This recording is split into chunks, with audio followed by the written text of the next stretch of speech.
Hey everybody, thanks for coming out today and thank you for joining us last week if you were live. I'm Heather, known as Heather the Painter, and Claudia has provided us this beautiful dancing image that I think is a great way to kick off the Paint Jam series. I have actually taken it a little bit more muted and monochromatic, so I've muted some of my colors briefly before going in and painting just because I'm going to pull inspiration from one of my favorite artists, who is John Singer Sargent, based on kind of his subtle tones, and then I'm going to bring out some of more of those punchy yellows and reds in Painter. So taking the image in Painter X3, I have opened up the one that I've made a few subtle adjustments to. I'm going to go to File, Quick Clone, mount my canvas, hitting Command or Control M for mount, and then on my clone source palette, I'm going to take my tracing paper to 0.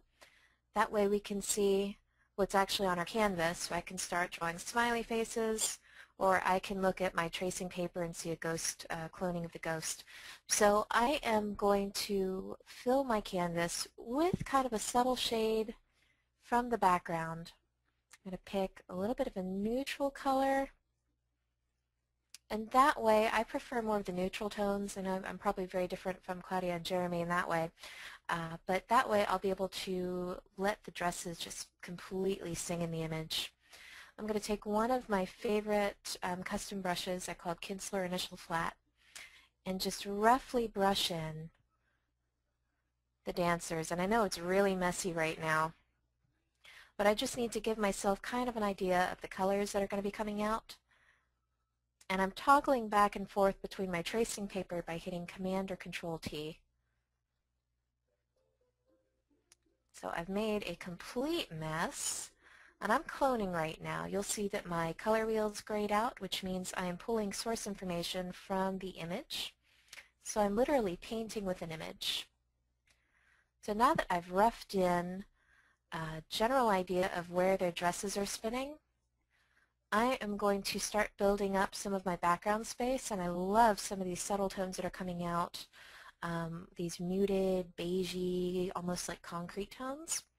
So I'm going to use the same brush and color and just start sampling and quickly brushing in a little bit of base just to kind of ground them so they don't look like they're floating.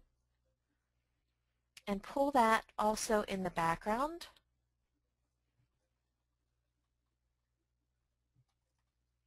Here we go. And do a quick file save as. Find the original image, and then put one PTR in front of it. And I'm going to save it as a riff, uncompressed. And then take one of my favorite brushes, the Chunky Sargent Blender, which is kind of a rebuilt brush from the famous artist category, the Sargent brush. And I'm going to roughly blend in where two colors meet, almost like it's a crusty old palette knife, just to add up, build some texture and give some different brush marks to my piece.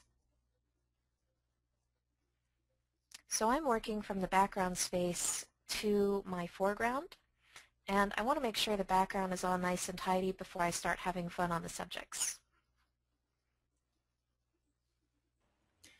Heather, I have a question from Mark Kitchens. He's wondering what your Mac specs are because it looks like Painter's working very quickly for you. This one's actually not that souped up. I'm on an iMac. Here are my specs right here. So it's got 4 gigs of RAM and a 3 gig processor.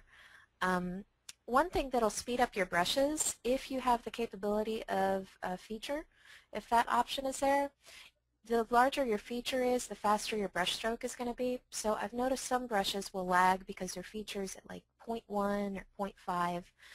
Your feature determines how scratchy your brush is, and also determines how many dabs that your computer's having to put down. So if you've got a brush that has that feature, take it up, make it a larger number, and you'll see that you can fly through with your brush strokes. So I'll show you the same brush stroke. If we were to take that all the way down to 0.1, you'll see how slowly this will move. So I'm going to put one brush down and it's just slowly moving along versus where I was at about 6 maybe? One brush stroke and it goes straight across the screen without any kind of lag. So yeah, those are my specs.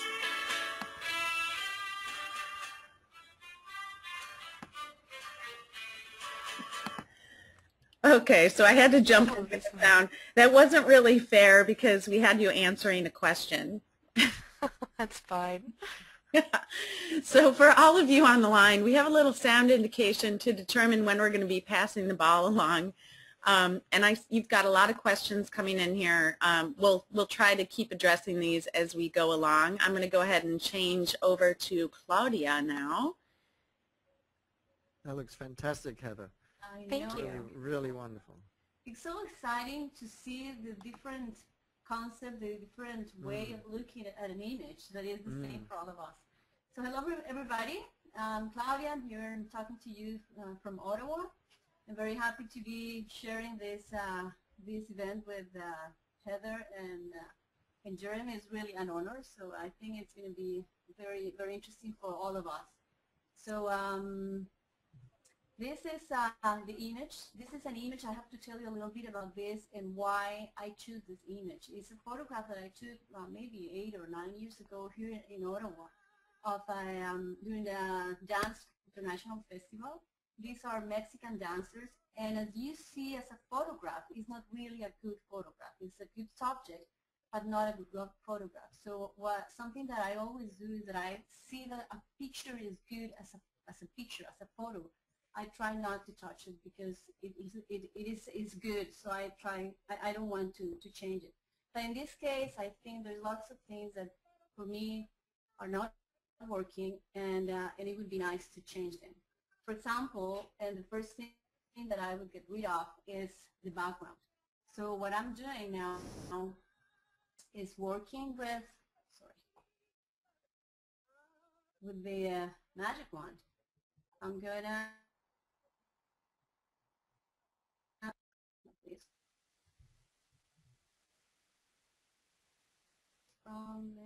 something you all know how to do. You select the image you want to crop or copy or cut from your canvas. And doing that, what I got the ballerinas, the dancers, separated from the background. And I kept a little bit of the ground as a shade for me to work with later on. And this is what I have right now. So to me, the first thing I wanted to change, as I told you, was the background. And I want the same thing as Heather did, like was changing the color, but I did it in a different way. So I go to always, and this is one of my best friends in Painter, is a adjust color tool or window, because from here you can do lots and lots of things. So by lowering the value and increasing the saturation and changing the hue a little bit, and then you can choose what you want. You can see, you can go from pink to green. You can choose the color you want. So I choose something close to this. I think that would be like intense enough, and it's interesting, and it's darker than my subject. And I said, okay. So this is a point for me where I can start doing things. I'm not interested in the buildings. I don't like the poster here. I don't like all the details either. But I like the warmth of the color, and I want to work with this. So what I would do at this point is to work with one of my favorite tools, which is the story, which you can find in FX. And here it is, this group. And what I'm going to do at this point is to get rid of all these borders here that I don't want. And I have to say, and I think this is something everybody experiences, that once you want to do something, you get surprises and you learn things on your way, at the same time you're working. So I wanted to get rid of this with this tool that allowed me to move close this.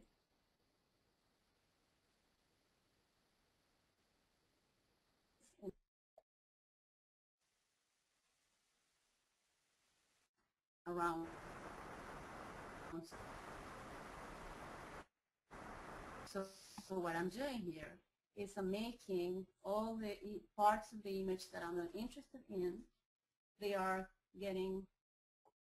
Also in this, I noticed that the grain of the photograph that I got from the color adjustment was kind of interesting. As you can see, and this is something I noticed right now, there's some kind of color here that I don't want. This is because the opacity is in 39. So I'm going to lower it to 0, and I'm going to go back to the initial point. And then you'll see that I can just push my pixels, but I'm not adding any kind. The grain that I have original from the photograph is still there. And I decided that it was interesting and that I wanted to play with it. Depending on the grain you use when you're working with the distorter tool, you have different results. So if you work with them 93%,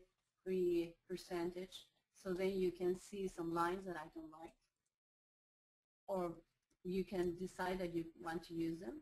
But if you go and you work with a low grain, then it's going to be more interesting because the grain is going to work more as a grain than as lines. So, okay. So I'll show you later what's going to happen with this. This is basically the first stage of my work now here. Okay, Jeremy, it's your turn. Okay, thanks. It reminds me of Giacometti, what we're seeing on the screen now. So I like the Giacometti sculpture. You're right. Okay. Very cool. So hi everybody, I'm Jeremy and here in San Francisco. And thanks Claudia for this wonderful, wonderful image.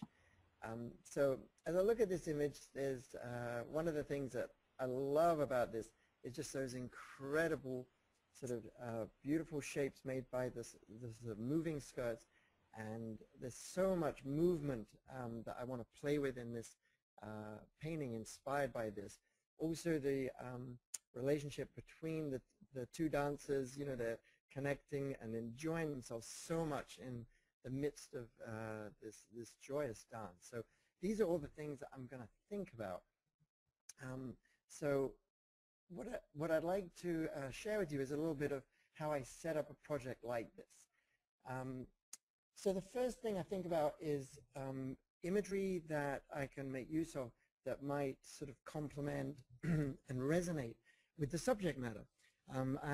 One of my students who came to my Painting the Passion of Flamenco workshop in Santa Fe was a wonderful Mexican artist, Rosa Calderon, and she also photographs, amongst other things, Mexican folkloric dances. And she very kindly, when I told her about this project, she let me use a couple of her photos, which you see on the left, one of the flowers in the hair, one of a detail of a skirt. And I just thought it's the same sort of cultural background of music and dance, so these would be really nice images to utilize in some way in this project. Then in terms of what to build up on, what background to start with, one of the things that I've been doing is, you know, whenever I see a texture, I take, you know, an interesting texture, I take a photograph, and one of the things I've done in my workspace is in the templates area of the program, I've put a whole bunch of photographs of different textures.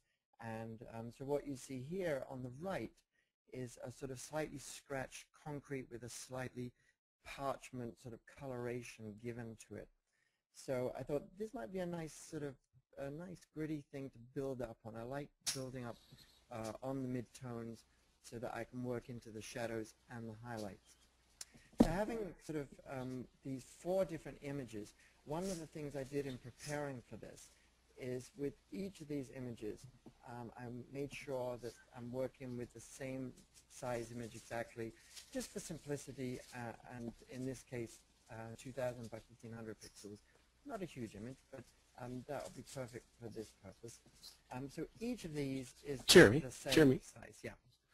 Sorry to interrupt. We're just hearing that the audio is a little bit quiet, so I don't know if you can boost a little bit or maybe go a little closer to the microphone. That might help. Sure. Sorry to interrupt there. Yeah, how is this? Better. That sounds a little clearer. Thanks, Jeremy. Okay, thanks for letting me know about that. Is this, can you hear me okay? Yeah, maybe just a little closer if possible, or just a little louder. Okay, I'll do my best to speak up here. So I was just saying, yeah, that I'm using these templates. So for instance, in this case, parchment, concrete, you just select it from the template list, and there it is. The other thing that I've been doing in this workspace, and I should just explain here, so I'm using a workspace I've just developed for Paintbox TV, and using a palette arrangement for painting from photos. So I'm going to press the tab key and bring on some palettes here, and just share some of the other things that I've been doing with respect to preparing for this painting. One of the things is references, and Heather pointed out a wonderful image, El Jaleo from John Singer Sargent, which I also love. So I was thinking of some color references for this project, and one of them is John Nieto's Fancy Dancer, which I just love his range of colors here. So in the new reference panel, I clicked on Open Reference Image that you see down here on the right, and just picked up this image. And then likewise in the mixer pad up here on the top right, I went to the menu there for Open Mixer Pad and selected Aral Duffy. And both of these, the nice thing about these is you can literally just go in and click on the colors. You don't have to do anything else. Their default is the color picker, so it's really handy. So I got all that sorted out. Then the other thing that in preparing for this was that with this skirt detail image, I wanted to have that as a paper texture. And so let's just go and have a look here. So what I did was I used, I hear that sound. So I'm just going to say very quickly, I used the Effects, Surface Control, Express Texture to make a black and white version, and I made a new paper library and saved it as a paper. So I've got that already, and then finally I also made a pattern out of the same image that I can also make use of. So I basically set up all these options, and I'm just going to finish off here by the most important thing, which is with my starting canvas, which is this parchment. I'm going to go into the clone source, and I'm going to set the clone sources that I may want to go back and forward between. So I'm setting up here a series of clone sources, and I can very easily go back and forward between all those, and because it's the same size, you see tracing paper works. I've run out of time here, so I'm going to start painting on the next time it comes around to me. Okay, terrific. Thanks so much, Jeremy. So Heather, I'm sending it back to you. Great. Wow, those 5 minutes go by quickly when you're having a lot of fun. We certainly did. I love seeing how Claudia and Jeremy, how you're setting up your workspace and how everything's just how we think so differently, but I guess we kind of have the same goal, is to create a really cool painting. Let's see. So I'm going to continue building up a little bit of those background colors, and it's interesting seeing everybody's different workspace. I find I like a really minimal palette layout so I can have a lot of screen space for my painting. So I've gone in, I started out with one of my custom brushes, a Kinsler flat, and then I took a chunky Sargent blender to blend out the colors. And now I'm playing with a custom brush called the Negative Space Color brush, and this one I built, I believe, from the Real Bristles, one of those. So I'm going to continue building up a little bit of color, I think, behind the two dresses before I start going in to the fabric. And I've got one hand on the keyboard, so I'm using my dropper tool, or hitting D, which is also found in your toolbox, and pulling up some gold tones. Going to bring out some of those yellows, maybe move over here, bring out some deep reds. And then I'm quickly toggling back to my brush tool, which is B on your keyboard, or again going up to your tools palette and going over to your brush tool. So I'm checking, making sure I'm not going over any skin, and bringing out some pretty vibrant colors. Now, Heather, as you paint, I did take note of your workspace, and you've got the brush calibration panel showing. And Yes. with Painter X3, right, we can calibrate each brush individually if we wanted to, or you could calibrate all brushes in the window. And I'm just wondering, it seems that must be something that you do reasonably frequently to have that in the workspace there handy. Absolutely. I found with some of these brushes, I call them flat brushes because the nibs look like they're squished. I like enabling the brush calibration individually for them. So if I click this bottom right icon, we'll have a little scratch pad, and I tell people this is your daily stress test. So, you know, if you're really stressed out, it's going to look like this. If you're having a nice tea break and it's a beautiful day and you're really calm, your brush stroke's going to be a lot more loose and fluid. So Painter is literally taking those marks that you're making and kind of creating a baseline for that brush and how it's going to act. So I'm trying to make a habit to do it more often, and it's just great with some of these little flat brushes. It makes them, I guess, more organic to the way that they respond and react to your hand. So I'm going to start going into the dress. I'm going to take a heavy flat brush, and I would be happy to provide this brush for people. I'm making sure that my resaturation is pretty low because that's going to pick up detail from my photograph. So I found if I keep my resat about 10 to 20%, that's like my favorite points to get. The bleed is going to determine how smoothly it's blending across your canvas, so I'm going to keep it pretty low. And of course our feature is how scratchy or how bristly your brush strokes are. So if I put this at a pretty high opacity and start following the lines of the dress, it's giving me a very heavy brush stroke with the characteristics of this flat cloner brush. But at the same time, it's also putting down some beautiful strokes, pulling information from our source file because we are cloning. So I'm making marks, following the waves of the dress. And I love that they're out of focus on this side because then I can have fun with just over-exaggerating these beautiful lines. I don't want to make the image static at all because it's just, there's a lot of grace and movement to it. So I'm just cloning in little areas, kind of following the direction where the lines of the skirt are flowing. We have quite a few questions coming in asking, people are interested in the artist's brushes and workspaces. So I don't know if any of you had planned to offer those online somewhere, or if it's something that we could communicate via social media. Absolutely. I've got one brush I'd be happy to hand out, and I can post, I can send through you, Tanya, if you want to post it online. The other brushes I'm using are in my DVD sets online at heatherthepainter.com, or I'm sorry, heatherthepainterstore.com, and some are strictly through workshops. And I know Jeremy and Claudia definitely have brushes available. You guys could probably talk more on that. Yeah, mine are with Paintbox TV. There's all part of the workspace. They're sort of integrated into it. So everything that you see when I get to do some painting, you'll see some of those brushes.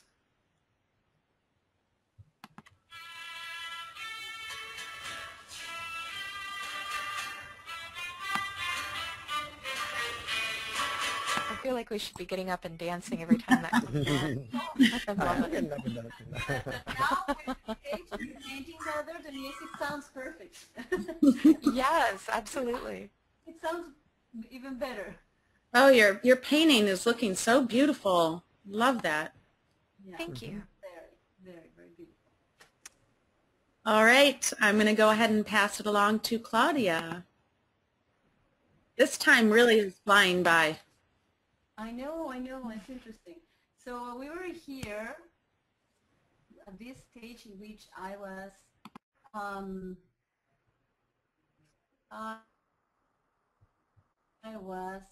playing with my pixels on my canvas to make, and I was telling you that I discovered that I was creating an interesting texture here not knowing that I was going to do it. And this is what is happening. So I'm showing you. Let me move this down because I cannot see. If you can see, what I'm doing is squishing the image underneath, but the image is there, the colors are there. So let's say that I am kind of happy with this part of the upper part of the image, and I'm gonna do something kind of the same with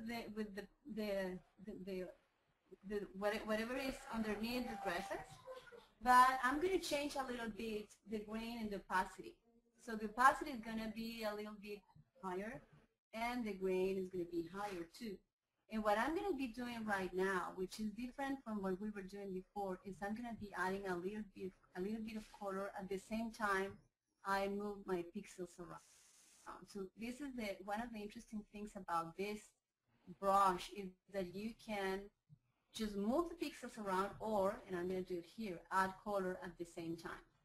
So this allows you to create different kind of effects and also to work with the colors that you have, or add different kind of colors.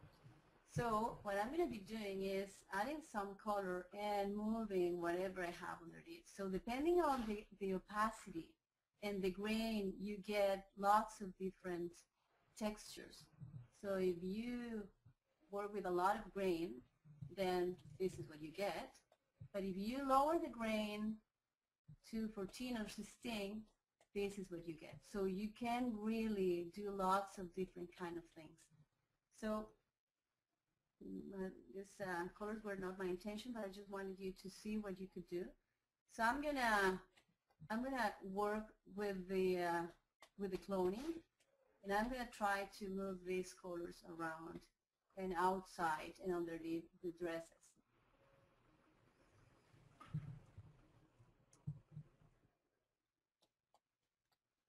In order to move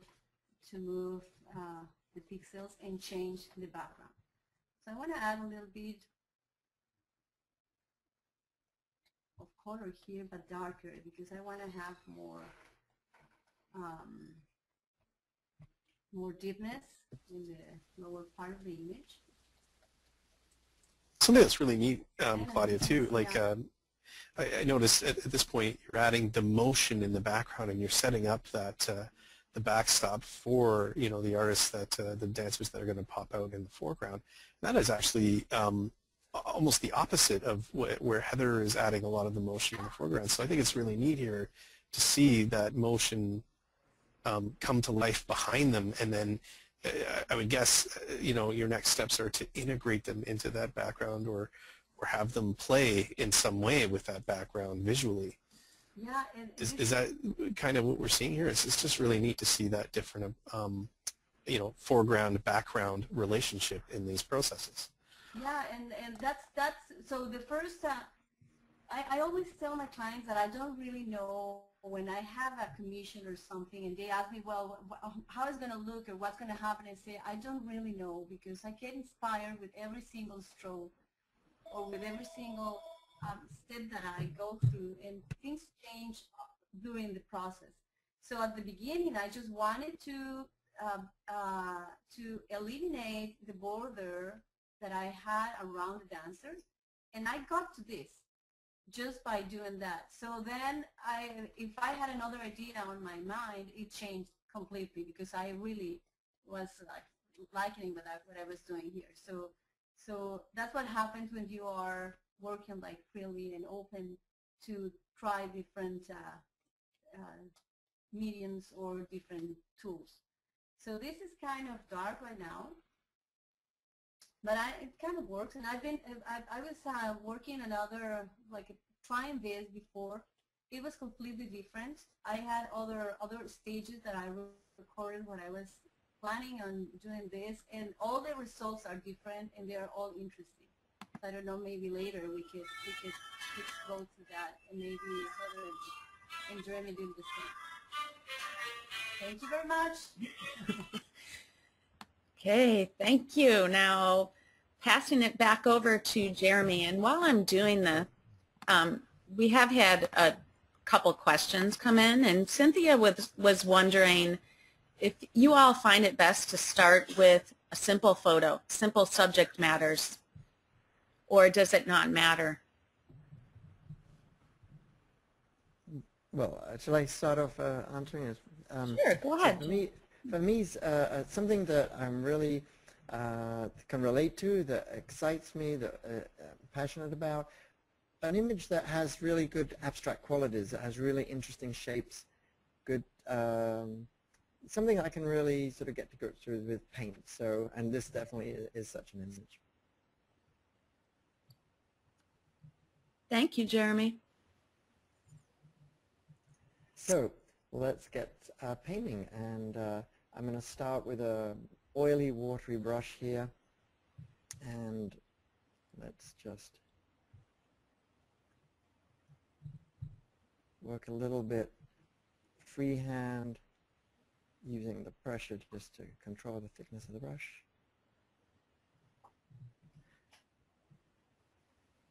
And I'm using the temporal color palette, which I have programmed in, as you saw there, in the Wacom Express keys. Jeremy, is this a typical process for you to do your freehand painting on the canvas to begin with? Well, I tend to do freehand starts, and I like to start off very loose. So yes, in that sense, yes. I mean, every single painting works differently, and it's very much a part of, you know, my process is very improvisational and can vary a lot from subject to subject. So right now, I'm just really looking at the bigger picture and sort of lines of movement, and not worrying too much about detail, etc. Carrie is wondering if you have new, brand new Painter X3 training available. I do. So on paintboxtv.com, I have a whole Painter X3 basics, and I'm working on a whole series of more advanced videos as well. So yes, I'm in the process of working on a whole series of Painter X3. So what I'm going to do now is I'm actually going to make use of that paper that I showed you earlier. Before I get too much involved with the detail of the subjects. That's a pattern library, so this one over here. And we'll see it, okay.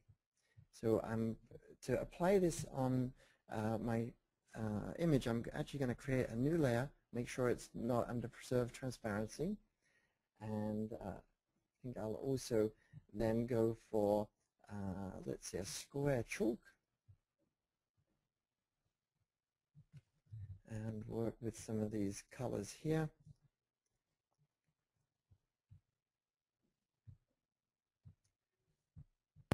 I love the textures that's pulling up, Jeremy. Mm-hmm. Well, thank you. And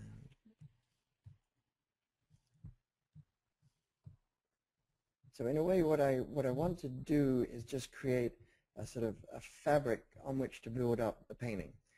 So I like to take quite a bit of time working on the structure of my surface. That's essentially what I've been doing here.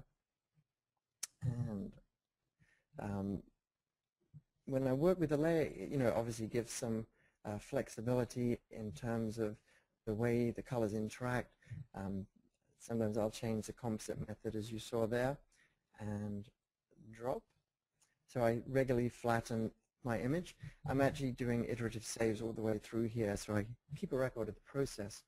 What I'm going to do now is something that I'm really, really enjoying with Painter X3.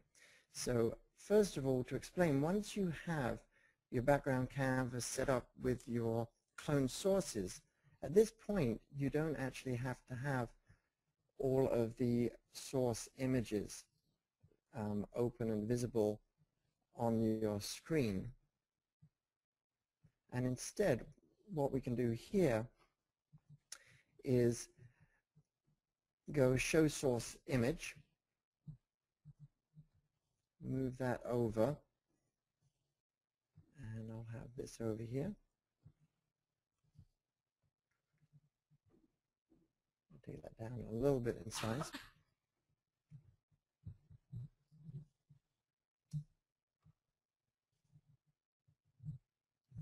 There we go.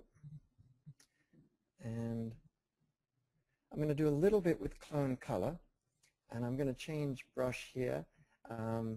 So let's go to a new brush I just made called Expressive Pollock, and you'll see why it has this name. I'm going to tab this away.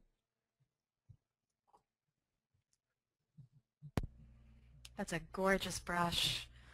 Oh, thank you. I And love that. It's velocity influenced. So as I follow these curves, it goes thin, and then as I stay still, it sort of thickens up.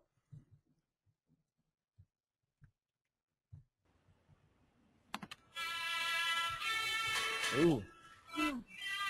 So what I'm going to do in the final few seconds here is go to clone color, and what I want you to see is that now it's drawing color from the original photo, and I can get a really nice reference with that crosshair.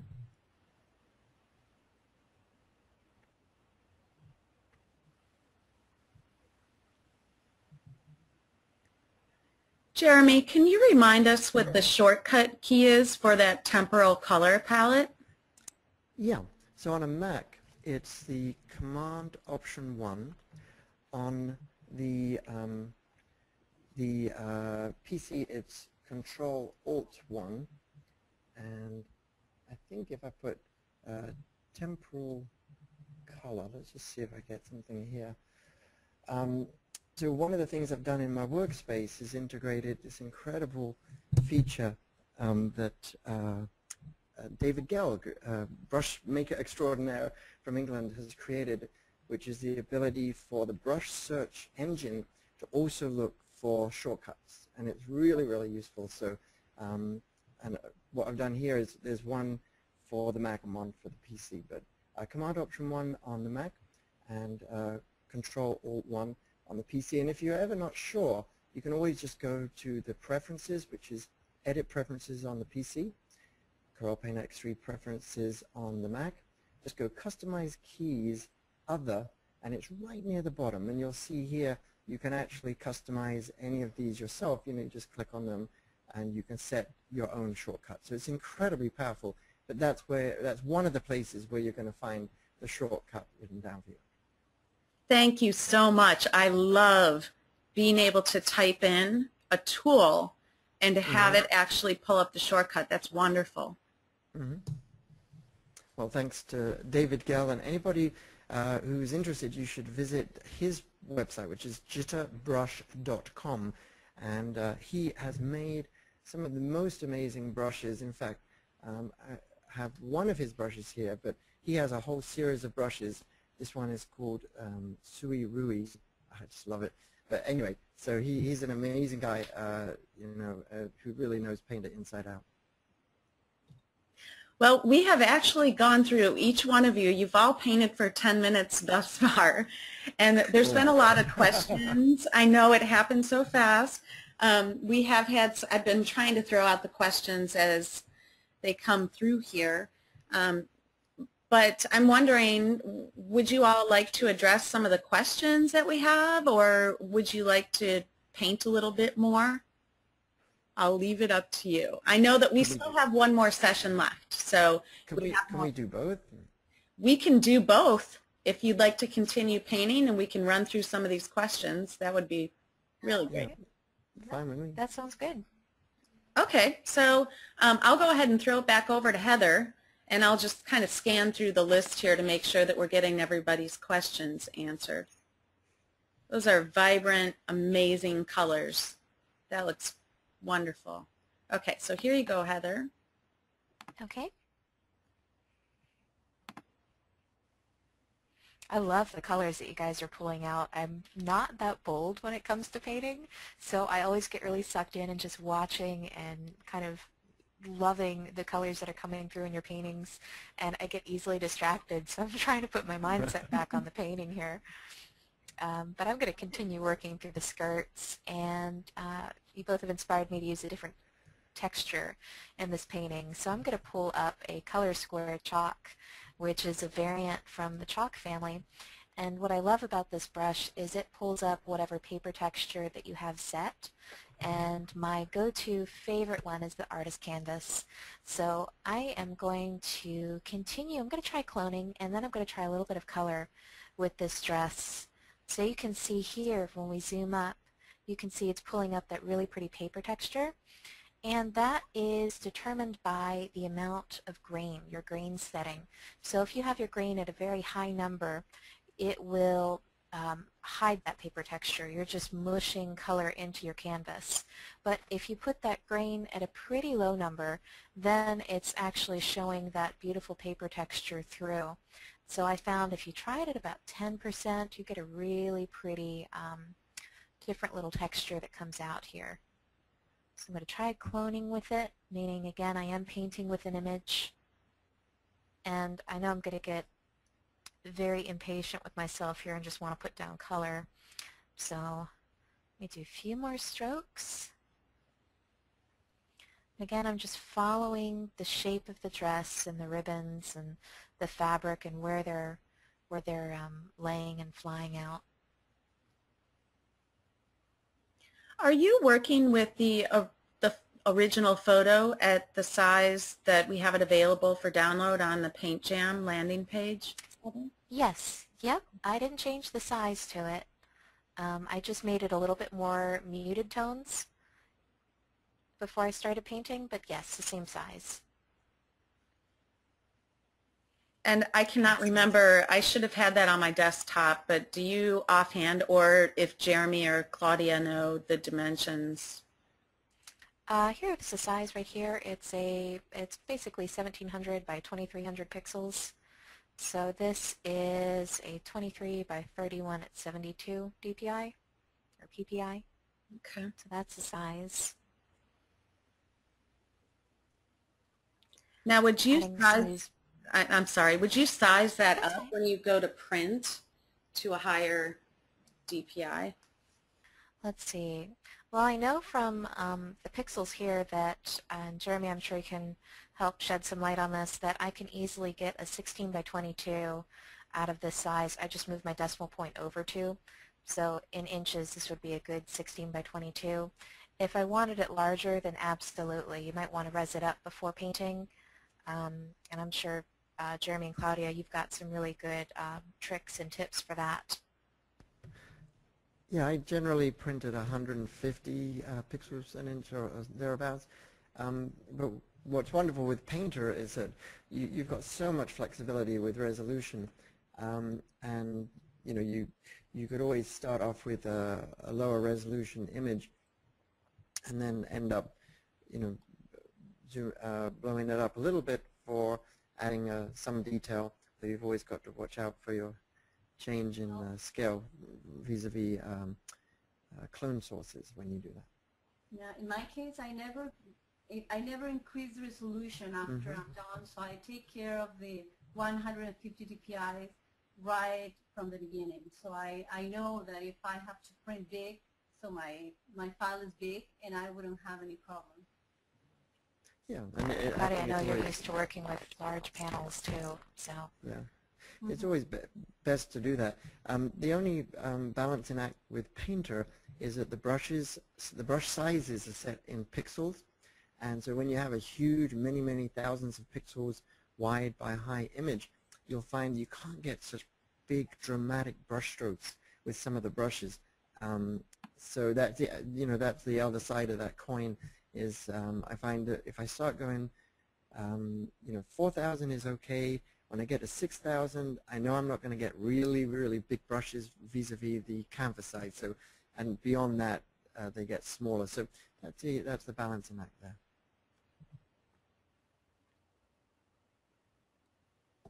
Cool. There are also slightly different question I have. Oh, sorry, Tanya. Go ahead, Steve. Yeah. I was just really noticing the control and quality of the strokes all three of you make. I mean, they're very intentional. And I guess, you know, the first time that I tried cloning, you know, you sort of paint randomly and you're just trying to pull parts of the image in and you figure out where you pull it in. But something I noticed is you're very careful about the direction and orientation of the strokes.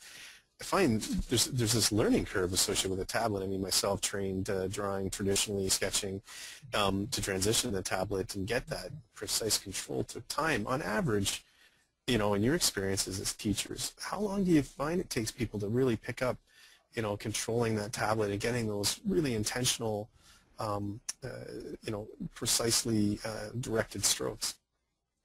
I found. Go ahead, Claudia. No, go ahead. Go ahead. I found if you can hide their mouse, if they're new to using the tablet, the learning curve's a little easier because they're forced to learn it. Heather? Yes. You're sounding a bit like a robot. I don't know. Oh, no. I think Android is it. Oh, gosh. Let me replug in. Claudia, you can go ahead and answer. Okay, what I was going to say is that it depends also in something that doesn't have to do with the tablet or your hand. It is your ability to see what you're doing. And it's something that I encourage my students to take care of, because if you're looking at an arm or at a vase, a flower vase that is round, then you have to follow the surface of the subject that you are cloning, and that would be the easiest way to do it. So it's a good tip. If you do that, you will be doing it in a good way. Yeah, and I just echo what Claudia said. So for me, it's actually more to do with intentionality and seeing than to do with mastery of the tablet itself. Because I think most people, after a few days of using a tablet, will have a pretty good hand-eye connection with it in terms of being able to translate their movement of hand into what they see on the screen. And I think that the key thing is, with all brush strokes on a painting, they all have an effect on everything. So the direction, the tone, the color, always with intentionality. And that's what I like to have the visual reference on the top left of my screen. So I'm always looking, is this light, is this dark, is this a strong contrast, a low contrast? And I know, having just done something that looked sort of very abstract-y and Jackson Pollock-y, it's probably, maybe thinking, wow, is there much intentionality in that? There actually is, because as I'm working through every brush stroke you saw me make, I was actually looking at the dancers and responding to them in a sort of almost like a jazz riff way. So there's a movement there, I do a different movement, but I'm responding to it. Yeah. Well, as you can see, I definitely had to lower the intensity and the saturation of my background, because what you're doing, Heather, is so beautiful that I switched to my image and said, wow, it's like too much. So I lowered a little bit the saturation of the background. Maybe this part now is too dark. I would have to work on it. But I think it works well because it's the intensity and the saturation and all the bright color of the subjects is maybe enough, and I don't need too much color in the background. So these are the kind of things that you notice when you're working, and it's interesting. So I'm trying to start adding different kind of colors here. And what I want you to see is that I use other tools too, but I find that this distorted tool is so versatile, and you can do so many things that actually I'm painting right now with the same tool. So you can add colors, you can add subjects, you can change shapes, and well, this would be a good color to work here. Maybe yellow. And this allows you to do a lot of fun things. Is there any question for me? I just wanted you to know that Skip Allen is on the line here, and he said you all are so inspiring that he couldn't stand just watching. He had to open up Painter. Oh, that's good. That's very cool. Thank you, Skip. Can't wait to see what Skip and everybody else does with their images. I know, that would be incredible. Now, you all are taking such amazing and different approaches to your images, but Lucille is wondering how, and our inspiration image actually has blurred out faces, but she's wondering, how do you not mess up the structure of the face when you're cloning and painting? Well, in this case, we had to do this because I tried to find the dancers, but these pictures were taken so many years ago that I couldn't. So we did this. But in my case, what I'm going to be doing now, and I'm going to show it to you because there's a structure, but it wouldn't. So this blurry face wouldn't work with the texture I'm working on right now. So what I'm going to be doing now is I'm going to clone, but I need to make sure that my clone source is the same image. So if I clone instead of applying color, I'm going to be playing with the same pixels and colors that I have here. So I'm not intending to, my intention is not to paint a beautiful, perfect face. I'm going to just mix it up a little bit so it's kind of abstract, and you'll see that there's a face there, but I don't want to have a perfect face. So I'm going to be just playing around with the pixels around the face, and in this case, this will work. I don't know what Heather and Jeremy are going to be doing. I find when I work in faces, even if you want to have more of an abstract look, if you keep your brush strokes shorter than you would, say, when we're painting the skirts, we have very free form and long, flowy brush strokes. The shorter strokes will kind of keep more of the detail intact with the face. So if you can tackle it almost like planes of light or planes of color coming together versus your mind saying, well, this line equals a nose and this line equals a mouth, keep your strokes short and choppy. And also, if you find a brush that has the resaturation feature, if you put a higher resat number in there when you're cloning, it means you're pulling back more information. So, you know, try a resat at like about 20% and use those short, choppy strokes. Yeah, and this is exactly what I'm doing. You see the size of my brush. So as you're speaking, that's exactly what I'm doing. Yeah. Yeah. Diana is wondering if the distortion, the Distorto brush in Painter, is similar to the distortion in Photoshop. I have to say that honestly, I don't know. I don't use Photoshop for anything. All that I want to do, I do it with Painter, and I haven't used Photoshop in a while, so I wouldn't know how this sort of tool in Photoshop works right now. I'm honestly not sure because I don't think I've used a distortion tool in Photoshop in ages. Jeremy, maybe you know? I'm really not sure there. Well, I'm like Claudia. I use Photoshop for processing my raw images and for doing some things with crop because I prefer the crop tool there. But generally, you know, 99% of all my creative stuff is being done in Painter. Yeah.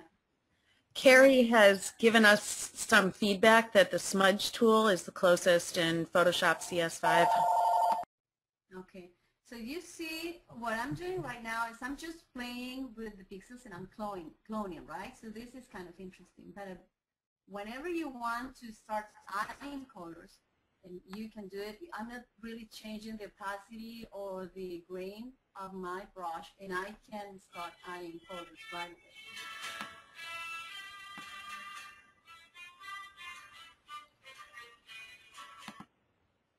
Thank you. It's looking great. Okay, so now we've got one more artist, Jeremy Sutton. We'll let you go ahead and close things out. I think we're doing a great job with addressing the questions as we're going along here. Mm-hmm. Hi. So I've just brought up a couple of images here just in response to that last question about faces and painting. So you see in the middle Monet, and really the figure has been completely integrated into the way he's treated you know, the trees and the grass and the scene. So in other words, it doesn't necessarily have to be like this precise face. Depending on, you know, what sort of image you want, a Cézanne, Matisse, working into the face, but sort of really working, like Heather said, with the tonal variation, and in the case of Matisse, taking a lot of liberty with color. With myself, I mean, it varies. You know, I love drawing, and when I draw, you know, I will build up more precise. If I'm doing a portrait, a more precise portrayal from the get-go. And in this case, you know, I've chosen to basically start with the more abstract, and then take my time to work into developing the figures. So one important aspect of what you're seeing in my approach, at least in this example, because I could have started with more precision and kept everything more precise, is that I give myself the freedom to live with a lot of chaos and a lot of abstraction early on in the process. And actually, I'm in some ways not in a rush to suddenly bring out precision and the precise representation of the subject matter. I will bring that out, and it'll come out naturally as time progresses. Now, in this case, you know, we've got very limited time. So what I'm going to do, well, Tanya, in the third session, are we going to have time to continue working on these, or do you want us to work on these between now and then and show a more finished stage later in the third session? I think it would be great to continue on. Everybody, there's a lot of people that are wanting to see the progress of your paintings here, and there's a lot of questions about what brush you're using right now, Jeremy. Well, this brush is David Sui Rui, and so this is a brush made by David Gell, and I do love the quality of this brush. I'd say that David and Denise Laurent, who created Denzel Funky Chunky, they're my top two brush makers. I just love what they do with the quality of line, etc., with their brushes. Gordon wants you all to come to his house and sit in front of his iMac. That sounds like fun. It'd be great if we could have in-person paint jams with projectors going and everyone painting at the same time. Absolutely. Yeah, I'm going to do iterative save. I'm going to just bring in a few other brushes here, but like I say, what you see me doing here is a very iterative process, so it just builds up gradually. I mentioned Denzel Funky Chunky. This is just an amazing brush. And let me just I'll do a little bit with clone color. It's just got such an incredible oily texture. I'll just zoom in, so for those of you who haven't used this brush, you can see there it's just got this amazing oily texture. This is a slight variation on Den's original All Funky Chunky in that I added hue saturation and value variability. Something, by the way, I recommend you play with almost any brush. It really makes a big difference to the quality and variation of color. So if let's see, can go in here, you'll actually see that in the brush strokes, Jeremy, I've had many colors. Yeah. Oh, sorry. I've had this opportunity. I'm so lucky to see you paint in person. And something I noticed is that you'll look at your subject matter, you'll look at your painting, and you'll squint from time to time. Mm-hmm. And I found that when I look at your paintings, I do the same, because I see you sculpting and achieving the depth. And I need to, once in a while, change the focus of my eyes to see that. And I find that so enjoyable, that process of seeing the depth evolve as you paint. And I was wondering, is that a bit of your process there as you're going from this very, it is very freeform, but there's rhythm in here, there's organization here, there's depth in here.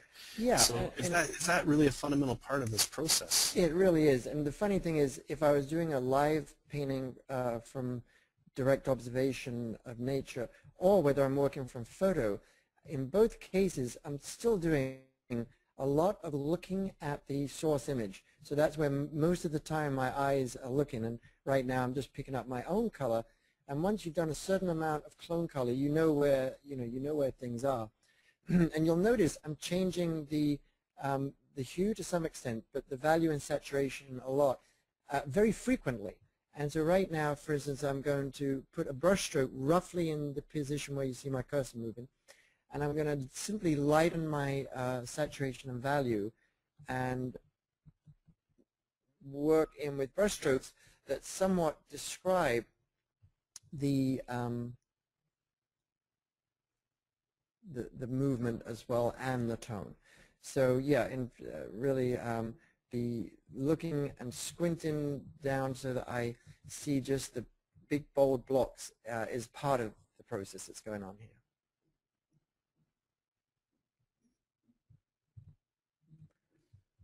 And one thing about the colors, I did a bit of cloning, I did a bit of non-cloning. One thing about colors is that the key to my choice of color is always its tonal impact in the composition. So like here I'm using a teal, but I'm using it at a very light tone, and I'm basically using it to pick up some areas that there are highlights.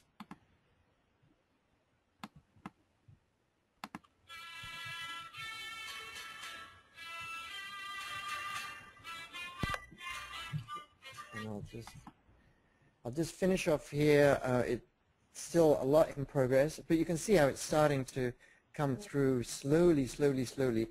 Reminds me a little bit of the old black and white film processing when you'd shake that paper in the darkroom and suddenly see the image coming. So what I'm going to do just the last few seconds here is let's go to, let's have a look, some big area fills, modern art in a can. I'm going to use the keyboard shortcut option and command on a Mac, Alt and Control on a PC to reduce the size. And I'm just going to do a little bit of the amazing modern art in a can. This is an old brush from, I think it was around Paint of 4 or so. It sort of disappeared, and I've sort of brought it back in the Jeremy Faves set.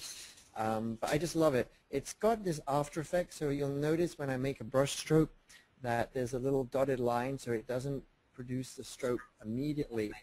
But when it does, it comes sort of a few seconds delayed. But it has this serendipity to it, which I love. You never quite know what it's going to do, but yeah, it's controllable, but with enough serendipity that it makes it really interesting. And so that's what I'm doing here. Plus, it's a brush that's all about movement. As you can see, it's got a sort of blurriness. It pulls the paint around. So that's why I like using it with a subject matter like this. It's beautiful. Thank you. Well, yours is wonderful as well. I love the muted tones that you're using. So very different approaches. It's been really interesting, actually, just watching both Claudia and Heather work here, because we are all so different, and I find it very stimulating. And both, with both of them, it's like, oh yeah, I want to try that out. And there's elements for both that really excite me. So I think it's really valuable to share like this. And I think something that Steve mentioned, he came and saw me paint. It was part of About the Artist meeting, and that we saw, a whole bunch of different artists just painting and demonstrating things, and it was so stimulating. So I'm really glad you're doing this, Tanya and Karel, organizing these paint jams. I think they're brilliant, absolutely brilliant.